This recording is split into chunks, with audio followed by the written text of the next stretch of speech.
until you have a kid that's tube fed, until you have a kid that can't speak and wants to speak so desperately, and it would be, I think, really amazing to be able to interact with someone who knows exactly what you're going through.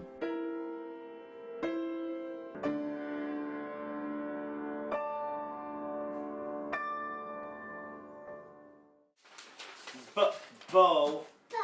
Bow, like your bow. Bow. Here, next. Take a three. Give us three. Come here. Kiki. Come here. See if she doesn't get her way. Look at. This is Evangelique. And despite her obvious frustrations, she's made giant strides in just months. Quick! See how fast you are. Last fall, 3.5-year-old Evangelique could barely say one word. Boo! She was born full term, and she weighed 6 pounds 1 ounce, and everything was fine. And then about a few days after she was born, she stopped eating. She wouldn't take the breast. After heading to Joseph Brant for 4 days at only 6 weeks old, Evangelique's parents were told to force their daughter to eat. 10 weeks old were admitted to sick kids, and then they did all kinds of tests, and that's when they found out that she had GERD. And GERD stands for gastroesophagus reflux disease. Because of this condition, Evangelique had a feeding tube inserted through her nose. She stopped taking her bottle, and all of her meals were strictly fed through her feeding tube. And at 4 months old, she had the G tube put in her tummy, because the NG tube, she would pull it out constantly. And so we basically held her down for like the first 4 months of her life, so she wouldn't get that tube out, because a nurse would have to come and help us insert it, and it was a real pain. So what she's doing, she's matching up, there's 2 lines, and she matches up the line, she pushes it in, and she turns it around, and that's called... Now, just months away from her 4th birthday, Evangelique still occasionally relies on the feeding tube. Here, turn around this way. After years of having to eat her meals through a syringe, the process now elicits a huge grin across her face. Right? Push. Yep. And then it'll be in your tummy, and then we flush it, and you take it off. And then you say goodnight. You put it back like this. Say. Yet her feeding tube is the smallest of Evangelique's struggles. I realized she wasn't really like babbling and saying a lot, and we got an official diagnosis of Apraxia when this past December, so she was 3 months, almost 3.5. We got the official Apraxia diagnosis. Apraxia is a rare speech disorder in which a person has trouble saying what he or she wants to say correctly and consistently. Can you put these ones back, Evangelique, into there? Can you put these into there? Watch. 1, 2.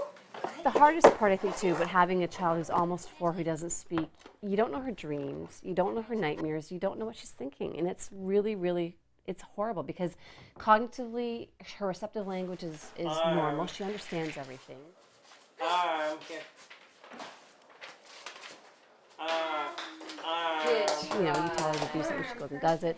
So receptively, she understands what's going on. She just can't get those words out, you know. And sometimes when she means to say mama, she says dada. It's just getting her brain to get those words out of her mouth. And to help her do that, Sam has been working closely with Amy Grossi from Blue Balloon. Together, they've been creating a routine for Evangelique to hopefully overcome her apraxia.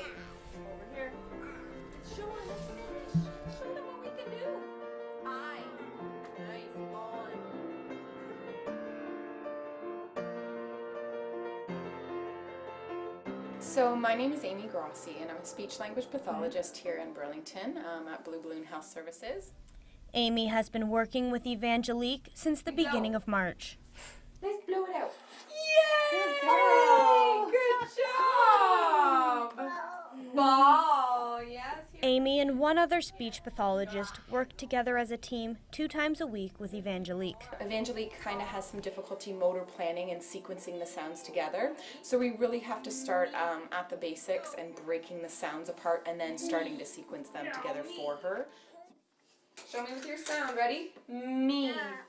Me. While speech therapy has been a huge help with Evangelique's progress, Amy says more could be done. I would love to see Evangelique every single day. I think definitely an intensive program, if she could come for a half hour or an hour every single day, and if the parents were continuing to carry over the strategies at home, the progress would be much, much quicker for sure. Gentle with Amy. And Samantha couldn't agree more with Amy, except for one minor problem. Because we see the difference in the speech therapy, right? And everyone notices it. So it, you know, could you imagine if she was getting 5 days a week a year ago? And it's like $65 for 25 minutes. Papa. With such a high price tag for only 25 minutes, the money can add up fast, especially when you're paying out of pocket like Samantha. A year of speech therapy at this rate will set back Evangelique's parents $6,500. I would say, honestly, the biggest obstacle with the whole speech thing is fighting to get services. Like, that's been the hardest. Like, you know, saying, yeah, okay, yes, you know, we have the official diagnosis. I got a letter from her developmental peds saying she has apraxia. It was fighting to get the services where, you know, like, who do you turn to? And, you know, we have been fabulous. Like, with the care we've gotten from Sick Kids and McMaster and her peds and everything has been phenomenal. Phenomenal care, I will say, but it's just when it comes to the services, it's you have to fight for it.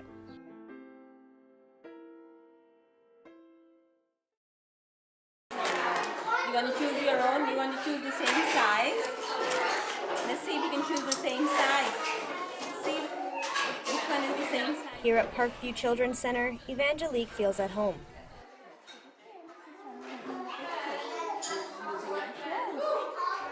Evangelique has been with us since she was came into our infant program at a year when she was 12 months old. Because she likes to have things done, you know, and she wants something right now, you know, and if the friends aren't understanding what she's saying, sometimes that is the easiest way. School director Julie Vidler says she's come a long way. From not being able to walk or communicate with others, it's been a 3-year journey of ups and downs. Like maybe the situation where Her daycare has been phenomenal. The socialization for her, when we first put her in daycare, you know, we weren't sure, get a nanny, keep her home, put her in daycare, and they kept saying, you know what, she needs to be with other kids, she needs to see them modeling how to eat and stuff like that, right? So I think the one biggest thing that has been to her advantage is full-time daycare, and where she's at, they're totally amazing. Now what they do is she has like a best friend and they partner her up with her. She's a really good girl, like a nice girl, and she speaks and she helps Evangelique, and because she's a good girl and Evangelique sits beside her and models her, and she like will actually sit down for like 20 minutes at the table and cut and paste and that, which for her to sit down for 20 minutes is a huge stretch. So I would have to say the daycare has been instrumental in helping her development, or her overall development. Regardless of Evangelique's day-to-day challenges, there's that special spark about her that everyone can't help but love. I think her feistiness. Oh, her smile. Her smile. Sometimes she comes in here and it takes a bit to get her moving, but then other times she's raring to go, like this morning, and she lightens your morning up, especially coming in on a Monday. Her laugh and her smile. And when she, you know, kind of in the, you know, middle of the night, she'll have like a night terror or whatever, she'll come and she'll crawl into bed and she'll lie on top of me and be like, just squeeze me. It was like the best thing in the world, because, you know, 3 years old was the first time she really said anything. So it was pretty amazing. And then when she said mama, it was like, you know, it's that moment where, you know, you just start crying because it's like, oh my God, she said my name.